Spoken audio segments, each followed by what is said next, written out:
सच्चे जीएसटी 2.0 का इंतजार जारी है। यह जीएसटी 1.5 है, बोले कांग्रेस महासचिव जयराम रमेश। कांग्रेस ने जीएसटी में सुधारों को लेकर सरकार के ऐलान के एक दिन बाद दावा किया कि अब भी सच्चे जीएसटी 2.0 जीएसटी के दूसरे संस्करण का इंतजार बाकी है।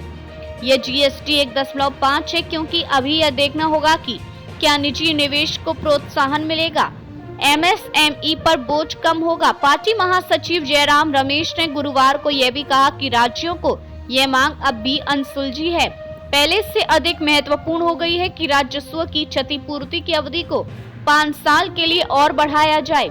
जीएसटी परिषद ने बुधवार को आम सहमति से जीएसटी में व्यापक सुधारों को मंजूरी दी।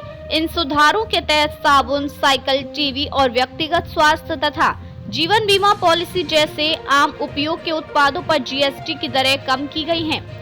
जीएसटी में 5% और 18% की 2 स्तरीय कर संरचनाओं को मंजूरी दी गई है। रमेश ने एक्स पर पोस्ट किया कि कांग्रेस लंबे समय से जीएसटी 2.0 की वकालत कर रही है, जिससे दरों की संख्या कम हो, बड़े पैमाने पर उपभोग की जाने वाली वस्तुओं पर दरों में कटौती हो, साथ ही कर चोरी, गलत वर्गीकरण और विवाद कम हो।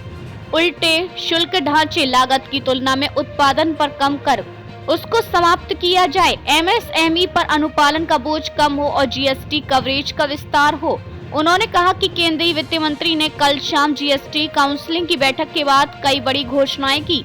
हालांकि जीएसटी काउंसिलिंग की बैठक से पहले ही प्रधानमंत्री ने 15 अगस्त 2025 के अपने स्वतंत्रता दिवस भाषण में इसके निर्णयों की सारगर्भित घोषणा कर दी थी। उन्होंने सवाल किया कि क्या जीएसटी काउंसिलिंग एक औपचारिकता मात्र रह गई है। रमेश ने दावा किया कि निजी उपभोग में तेजी की कमी, निजी निवेश की धीमी दर और अंतहीन वर्गीकरण विवादों का सामना करते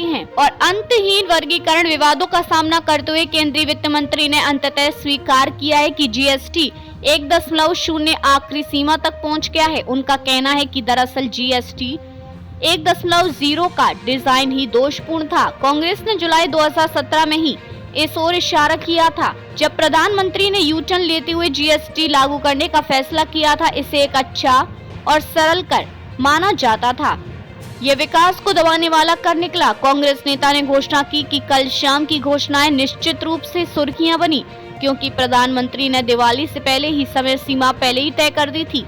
रमेश ने यह भी कहा कि समवत दरों में कटौती का लाभ उपभोक्ताओं तक पहुंचाया जाएगा। हालांकि एक सच्चे जीएसटी 2.0 का इंतजार जारी है।